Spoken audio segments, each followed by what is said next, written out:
What's up, folks, and welcome back to my channel. Now, it is the new year. It is the time of the year when we are likely to try and undo some of the damage that we did over the Christmas period, we did throughout December party season. Now, there's loads of information out there on the internet across social media that could be leading you down the right path or the wrong path, but there's also going to be a ton of mistakes that you can make by yourself. What I'm going to do in this video is highlight a few of those mistakes, the things that you are most likely to do, and give you the better alternatives to make sure that you are on track from day one and that you're not going to burn out, you're not going to fall off the wagon. So what are they? Don't go to extremes, either with your diet or with your training. What you tend to find is that after any excess, it could be a holiday, it could be Christmas, we tend to go the complete opposite direction. So if we've been gluttonous, if we've been binging, if we've been eating a load of shit, loads of carbs, etc., is what we tend to then do is go so far to the other end of the spectrum that we are destined to fail. If you make massive extreme changes to your diet, there's a damn good chance that it's not going to last long. That is a fact. The best diet is the one you can stick to. The most effective diet is the one you can stick to.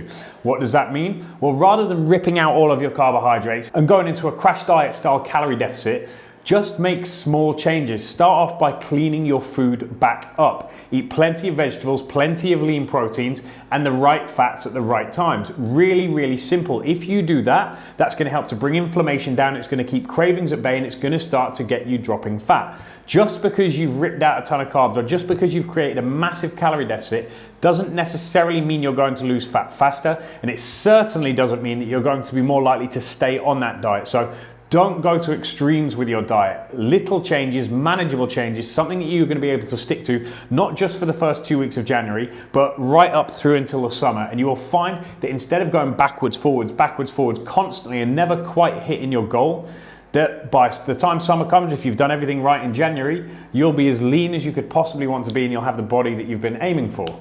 The same applies with your training. What you'll find in January is, yes, everybody comes into the gym. That's cool. Everyone's trying to get rid of the excesses of the previous month. But, and this is especially aimed at you females, going into the gym twice a day or for 2 or 3 hours at a time is not going to benefit you any more than 3 or 4 very well executed sessions. Now, classically, you see females will go in, they will come in at 6 o'clock in the afternoon, they'll do a spin class, then they'll do a body pump class, then they'll go down into the gym and do some bums and thighs. Potentially some of you will train twice a day, you'll do a morning session and an evening session, or you'll spend 2.5 to 3 hours in the gym in the evening, thinking that the more you do, the faster the fat is going to come off. That's not necessarily true. On the face of it, yes, you're burning more calories, but you may also be diminishing your ability to recover, which is going to mean you're not going to be building muscle, which means if you are losing muscle potentially, which is a possibility, you are going to be slowing your metabolic rate down, you're burning less fat at rest and while you're sleeping, you're increasing your risk of injury exponentially, especially after after December, when you are likely to be quite inflamed from poor food choices, alcohol, etc., and your risk of injury is higher anyway. Rather than going into the gym for hours and hours a day, stick to 3 to 4 days a week maximum for the majority of you and train your full body, but train intensely. Train hard. Imagine you're in a personal training session. Imagine you're training with me or training with one of the UP crew. You are not getting through that hour, getting to the end of it and thinking, do you know what, I could do more. Guarantee it. You'll get into the end of that hour and you can't wait to see the back of us because it's been hard, it's been effective, it's been intense. Don't go to extremes with your training because ultimately if you're taking up all of your time in the gym, it's not sustainable. You're going to end up resenting it and guess what? You're going to fall off the wagon. Number 2, if you are not recovering properly, you are going to get injured. And instead of being able to train consistently over the first 3, 4, 5 months of the year and get in shape for summer, which is probably your next goal, you're going to get injured. And hopefully it's not permanent damage, but you're certainly going to fall off the wagon because you can't train because of that injury. This cycle tends to repeat itself, and when it does, we start to resent the gym. This leads me on to my next point. Don't freestyle it. When you go into the gym, go in with a plan. That could be the Live Up plan, it could be a plan with your personal trainer, it could be something that you have devised yourself, it could even be something that you've printed off the internet. but go in with a plan. If you go in with a plan, it gives you mini goals to do while you are there. Get through them, train intensely, record your weights, and always look for a progression. This is very important. Another mistake, and it may seem relatively obvious, is that so many of you out there think that come January, come February, or at any other time when you're trying to get in shape, is that you can ignore nutrition, that training will be enough. If you haven't been exercising and now suddenly you're exercising, yes, of course, there's going to be some element of progress. But if you genuinely want to get in shape, if you want to achieve something with your body, you cannot ignore nutrition. Now, this doesn't mean that you have to quote unquote diet, but what it does mean is that you are going to need to clean things up. You're going to need to eat plenty of vegetables, you're going to eat plenty of lean meats, and you're going to need to eat plenty of good fats. This is going to bring inflammation down in your body. It's going to give you adequate energy. It's going to help you recover properly, reduce the risk of injury, give you steady energy throughout the day so you're not having peaks and troughs, etc. Do not ignore your nutrition. You cannot out-train a bad diet, even if you try. If you're one of the extraordinarily lucky people who is unbelievably responsive to training, it's not worth the poor health that ignoring your nutrition brings. This leads me on to my next point. Don't deprive yourself. Again, I'm kind of targeting you girls with this one. Quite often, your idea of a diet is cleaning your food up, which is great. You start eating good proteins, you start eating plenty of vegetables, maybe you reduce your carbohydrate intake, but what you tend to do is not eat enough. It's great that you're taking in the right foods, but you're depriving yourself of the quantities. When you are eating really, really good foods, you can eat considerable amount more of them because your body is going to be using those nutrients for good things, for recovering tissue, for repairing things, for helping to build your immune system, for getting better nails, skin, hair, teeth, etc. So don't deprive yourself. Your body is designed to thrive, not just survive. So take in nutrient-dense food, clean your diet up, make sure you are eating the right foods, but also eat enough of them. On the Live Up Plan, for instance, the majority of people who start the Live Up Plan, because it is all nutrient-dense foods, it's highly flexible, but it's nutrient-dense food. A lot of people say that they can't fit the right amount of food in. They're not used to eating so much yet.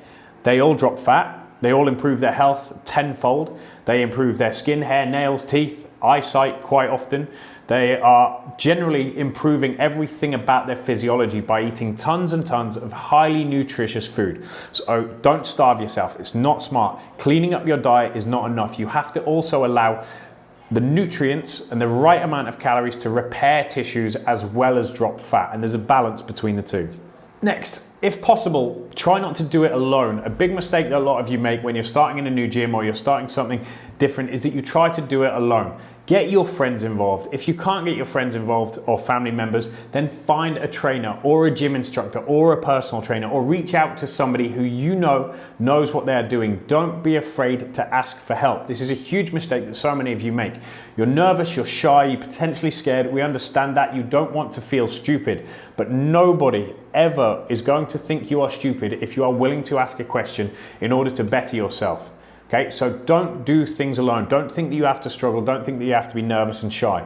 Ask the gym instructors in your gym. Ask the personal trainers in your gym. Hell, ask the receptionists in your gym because they may have a good knowledge of training, a good knowledge of fitness.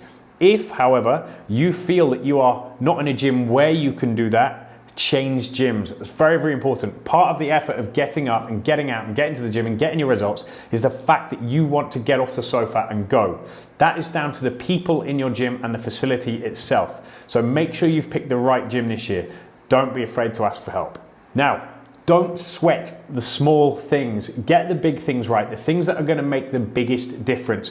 What you find quite often, and certainly something I get asked time and time again, and people asking me, should I be taking 7.546 grams of creatine rather than 5 for XXXX, when they're not even being consistent on their diet, when they're not even being consistent with their water intake, when they're not being consistent with their cardio or their weight training, when they're not training hard enough. Don't sweat the little things. Don't sweat the tiny little details. Just focus on the big hitters. Focus on the things that are going to make the biggest difference and are the easiest for you to get right. That is consistent training days, okay? So make sure you've picked your training days, you can do them, and you do them. Cleaning up your diet into nutrient-dense foods. Even if you don't want to track calories, you don't want to try and balance things out, at the very least, get your nutrient-dense food in. Nutritious vegetables, lean, well-fed proteins, organic if possible, plenty of good fats, and the right amount of carbohydrates at the right times. Big things that will make the biggest difference are where your priorities should be.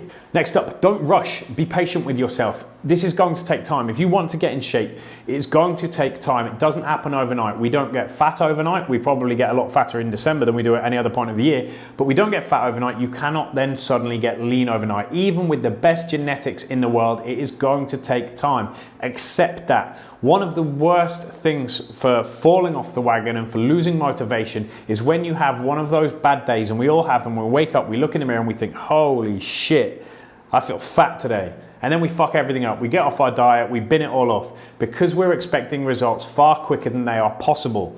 Okay? This then leads me on to my next point. Don't compare yourself to other people. Everybody's body, everyone's physiology is different. We all land somewhere on a continuum as a responder or a non-responder. You are going to fall somewhere within there. It's not necessarily going to be the same as your twin brother or sister, as your mother, as your neighbor, as your best friend, as the person that you follow on Instagram, as all these fitness influencers, as me. We all change at different speeds. So make sure you're not comparing yourself or your strength, your progress, your results, your speed to anybody else. Your main target should just to be better than you were yesterday, to improve, to constantly strive, to move forwards. By comparing yourself to other people, you are destined to kill your motivation because it's very, very rare that you will pick someone worse than you to compare yourself to. What you will always do is look up to someone and say, why aren't I changing as fast as them? You'll then beat yourself up. That is human nature. Comparison is the thief of joy, as they say, so no comparisons. Next up, goal setting. The easiest way for you to set goals, and it's something that you absolutely should do because it gives you essentially a roadmap to get to your destination, is you pick your destination. Where do you want to be? That could be a body fat level, it could be a particular body shape, etc. You then work back from that. What do you need to do in order to end in that place? Okay, the SMART acronym is very, very useful for this. Specific, measurable, attainable, realistic, and time-based. Okay, what do they mean? Specific. The goal must be specific to you. If you want bigger biceps, training your calves is probably not a good idea. You're going to have to train your biceps. Okay, be specific. Whatever you are doing needs to be specific to your goal. It needs to be measurable. Okay, so you need a starting point and you need milestones along the way. Are you on the right way? If I want bigger biceps, I measure my biceps now, and then every 2 weeks I measure them again. Am I moving in the right direction? Measurable. Attainable. I want bigger biceps, but I don't have arms. Not going to get bigger biceps, right? Has to be attainable. It has to be something that you can do. Realistic.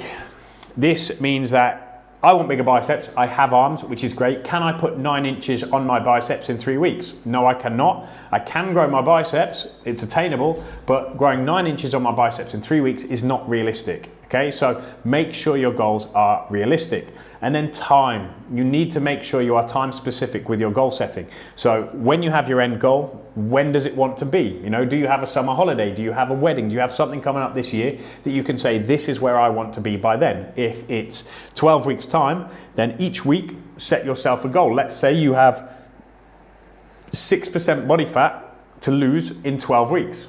Then we know that you have to be losing 0.5% of body fat per week on average. There's your goal. It's measurable, it's realistic, it's time-based. Everything is sitting within that SMART acronym. So set goals. This is very, very, very important. Set goals, set realistic goals, attainable goals, and set them out with a time in mind. This brings me on to my next point. What is the best way for you to track your progress? Now, the majority of you out there are probably going to want to weigh yourselves. However, I advise you don't do that. Why? Because more often than not, although yes, it is a measure of potentially being in a calorie deficit over time, it's likely to fluctuate too much, and this isn't good when we are trying to measure progress on an acute scale. Why? Because water retention is something that is going to affect your weight far, far, far more than anything else. Females, for instance, this is why you should never, ever weigh yourself. Absolutely not. I don't allow the women on Live Up to weigh themselves, because through water weight, a female's body can fluctuate 2 to 4 kilos per day. And that can be because of the position of the moon. It can be of weather pressure. It can be stress. It can be a food intolerance, an allergy, a cold, an illness, being on your menstrual cycle. Any number of things can affect the amount of water that your body is carrying. Now, the problem is with that, if you wake up tomorrow 4 kilos heavy, your immediate instinct is going to be, oh, I'm getting fatter, fuck this, the diet's not working, and then you change something. You'll screw it up because of something that is a misleading measure and something that would have been gone tomorrow. Okay, so what I advise, instead of weighing yourself, both for male and female, but especially for female, is that right now you stand there in front of a big white wall with a camera and you take photos of yourself, front, back, and sides, in your skimpies, a bikini, underwear, whatever it happens to be. And then you do the same thing each week to measure your progress. Because trust me, when you are progressing, when you are doing things correctly, the feeling of seeing that progress visually right in front of you, even more so than looking at numbers, irrelevant numbers, go down. Seeing yourself visually change is an incredibly rewarding, incredibly motivating thing. So it's something I highly recommend you all do. Weight, the fact that it fluctuates so much, so many of you out there, especially you girls, your feeling of self-worth is dictated by that number, which is a really bad thing, really, really bad thing. You can be feeling $1 million on a Saturday, wake up on a Sunday, your weight's gone up 1.5 kilos, and you feel like shit, you feel like a failure, and you feel crap and worthless, and it's not good. Stop weighing yourself. Finally, I'm gonna finish with this. I probably should have put it at the beginning, but detoxes, cleanses, soup diets, juice diets, vegan this, all of these fads that you are going to be confronted with now it is January, do not fucking work. They don't work. Stop falling for people's marketing. The same things have worked for decades and decades and decades and decades and decades.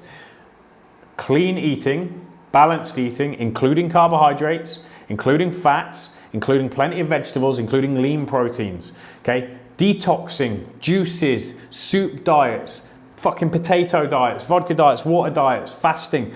I highly recommend you don't fall into these big chasmous holes because getting back out of them is extremely difficult. Make small, manageable, intelligent changes to your diet. Don't fall for the marketing that's out on social media and all over the internet, and you may have the best year of your life this year. You may be in the best shape of your life. Fingers crossed you'll take something from this. You'll have recognized some of your own mistakes from the past, having watched this video and sat through what's probably about 20 minutes of me ranting on. But do your best with it. Make small changes, realistic changes, manageable changes. Go in with a plan and don't fall for the shit that's all over the internet and in every magazine you're likely to pick up for the next couple of months. If you found this useful, share it to your Facebook, share it to your Instagram, like, comment, subscribe, all of the other things that YouTubers ask you to do, and come back to me if you have any more questions about anything. I'll happily answer them.